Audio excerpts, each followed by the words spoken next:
On the topic of Nickelodeon and on the topic of a newer game, I've seen a lot of people like think that because this is their first time trying Nick that they're gonna suck, right? And first, I just want to let everyone know, if you're playing a new fighting game, you're gonna suck, right? Or a new game in a genre of whatever kind you like, right? But specifically, let's talk about fighting games and platform fighters. We'll put them in their own little subcategory where they're kind of considered fighters, right? Every game, every fighting game, every platform fighter has some amount of transferable skill. All right, I think a good example of that is the first major Brawlhalla. I think the biggest Brawlhalla pro. I think it's still Sandstorm. Sandstorm was the best Smash player in his region, in like the desert-ish area of the United States, like New Mexico, Arizona, and like one other state. I don't remember what other states over there. He was the best player in, I think, Arizona specifically. And he stopped playing Smash competitively. I believe it was Smash 4 at the time. Maybe it was Brawl. Maybe it was like late Brawl. Good old Mojave. I believe it was either early Smash 4 or late Brawl. I think it was like early Smash 4. To hop on the Brawlhalla bandwagon. He was like, hey, this game looks pretty cool. I kind of like it. Sure, I'll play it, right? And he is and has been the best Brawlhalla player in the world for the vast majority of Brawlhalla's life. And he's a Smash player. He came straight from Smash, right?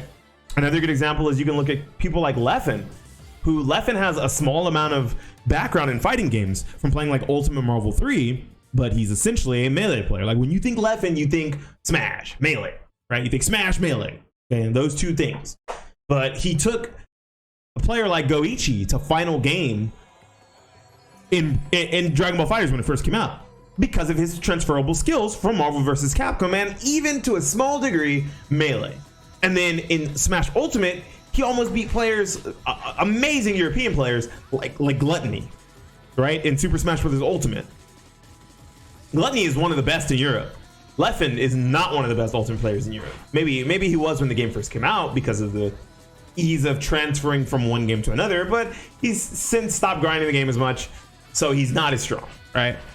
So, and I want to say that I don't think that that's inherently just a top player thing. I think that every fighting game player to a degree can take their skills and transfer them to another game as long as they know what to transfer. People don't understand that, right? Like Virtual Fighter came out and people are like, dang, all these like Tekken and like Soul Calibur players are cooking people in Virtual Fighter and they've never played Virtual Fighter before. Well, you dipshits, I just want to let you guys know it's another game with stagger offense, right? And 3D movement. It's pretty similar to Tekken. Tekken is a mix of staggers and string-based offense and strong defensive movement, and Soul Calibur is a mix of staggered offense, not really string-based offense, but staggered offense and I won't say defensive movement, but like whiff punish heavy movement. You're not really moving as freely as you would in a game like Virtual Fighter, DOA, or Tekken, but it still kind of puts you in that same boat. A lot of really good Tekken players can go play Soul Calibur, and a lot of really good Soul Calibur players can go play Tekken, and vice versa with Virtual Fighter, right? Some of the strongest players from 2D games like Mortal Kombat and Injustice that are string-based offense are also very strong at string-based offense games like Tekken or Dragon Ball FighterZ, right? A player who's very solid at Strive may struggle in Melty Blood because it's more strings than Strive is, right? Strive is very short Gatlings, not really too many jump cancels in too many situations, and it doesn't feel super over the top anime. It just has some of the anime style mechanics like bursts and RCs to like cancel combos and things like that. But for a lot of Melty players, for a lot of Strive players, the idea of dash canceling and jump canceling in your combos is so fucking foreign. Melty I love? No, that's fine. I'm not saying you don't love Melty. You know what I mean? That's a perfect example, Kaiju.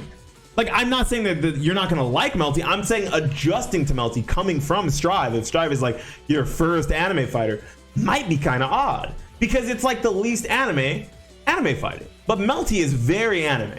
It's very fast paced. There's air dash combos, there's re-jump combos, super jumps really matter, multiple jumps, air dash, there's a lot of defensive options. Strive is more about aggression, right?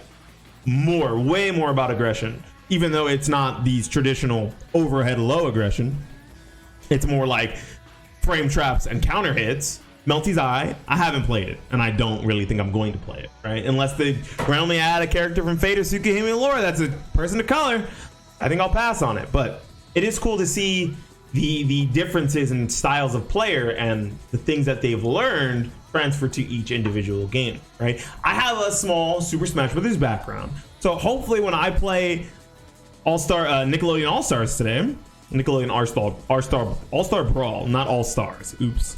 When I play this today, hopefully some of the Smash background that I have comes out. I've played Smash 4, I played a little bit of Smash Ultimate. I kinda don't like Smash Ultimate, we won't get into that. I played Melee, I played Project M, I've played Brawlhalla to a small degree, and I was okay. I was pretty alright at Rivals of Aether. One of the best players in the world used to live in my city and come to locals, and while he did, we ran Rivals of Aether's tournaments. I took a game off of him. It was sick. It was super sick.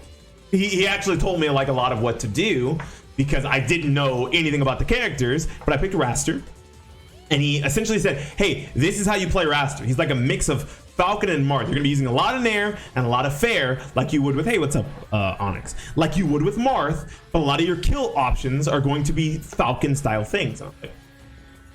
I kind of understand what he's saying. Yeah, I could get behind that. And also every character in Rivals has like a sick little gimmick. His is like he throws a tornado and there's a trail on the screen, and while he's running through that trail or moving through that trail, he moves faster, which helps with a lot of confirms and combos and stuff. Makes for really interesting edge guard situations. But that's besides the point. Essentially, I have a Smash background, so maybe I'll do better at platform fighters than people who are coming straight from fighting games. And I have a good 3D fighting game background, so most of the time I do pretty well in 3D games for the most part, right? Like I know people who never played Tekken before ever. When I had first started playing Tekken, when Leroy dropped, or maybe it was season 3, season 4, whatever season Leroy got nerfed in. I didn't play unnerfed Leroy, I'll be quite honest. But whatever season Leroy got nerfed in, when I started playing Tekken, I knew other people who were coming from Mortal Kombat trying out the game, Street Fighter trying out the game, and they were doing really poorly against me, and they were like, why are you so good at Tekken? I thought you don't play Tekken. And I'm not good at Tekken. I just have a good 3D base because I've already played games like Soul Calibur and DOA. You know, those transferable skills, even if it's not always 3D to 3D or platform to platform, a lot of those things carry over, right? Like risk assessment and managing resources and whiff punishment, right? Things like that. Counter hit confirming. A lot of that stuff, even without the base of a specific style of fighting game, still come into play. You could say the same thing about shooters, right? Like once you've learned how to move your mouse and click heads, right, in one game, it's all about finding that sensitivity to match whatever other game you're playing, as long as it works for said game. If you're playing a slower style game, maybe you shouldn't have super crazy flicks that go full screen, right? Maybe that's dumb, right? But there's probably another tactical shooter you've played before, or you could get the hang of a tactical shooter, so that now you have transferable skills for the next tactical shooter you play, right? If you're going from Rainbow Six Siege to a game like Valor, right? Or CSGO to Valorant. Perfect, right? Same thing with Overwatch to Paladins. A lot of people that I know have never played Paladins before, and I'm like, hey, oh, you like Overwatch? Oh, you like Team Fortress 2? You like games along those lines? You actually really liked Black Ops 3? Hey, you should try Paladin. And they try Paladins. I'm like, oh, this game's like really similar to Overwatch. I'm like, yeah, it is. It was in development first, but we won't talk about that. Yeah, it's really similar to Paladin. It's a hero-based shooter with abilities. There's classes along the lines of Overwatch, except Overwatch only has 3 classes, right? It has for simplicity's sake, damage, tank, healer, right? I don't know what they're called in Overwatch. I don't remember. And then in games like Dota or League of Legends, they're not the exact same game, for as much as people like to make that argument whenever they say that fighting games are harder to learn, but they do have a lot of transferable skills. You still probably need to learn how to last hit. You probably still need to know jungle rotation. You probably need to know which lanes certain types of champions go in, right? That's transferable skills and transferable knowledge. How long have you been streaming all time? How long have I been streaming currently? About 30 minutes. I like to talk for a little bit before I move on to actually playing video games, because all this stuff gets to go on YouTube and it becomes evergreen content. Speaking of evergreen content, if you're watching this on the YouTube, perfect segue. Who the fuck took my first Creeper X Ninja? I'm sorry, XX Creeper Ninja XX. Super edgy, I know, right? Screw that guy. Just kidding.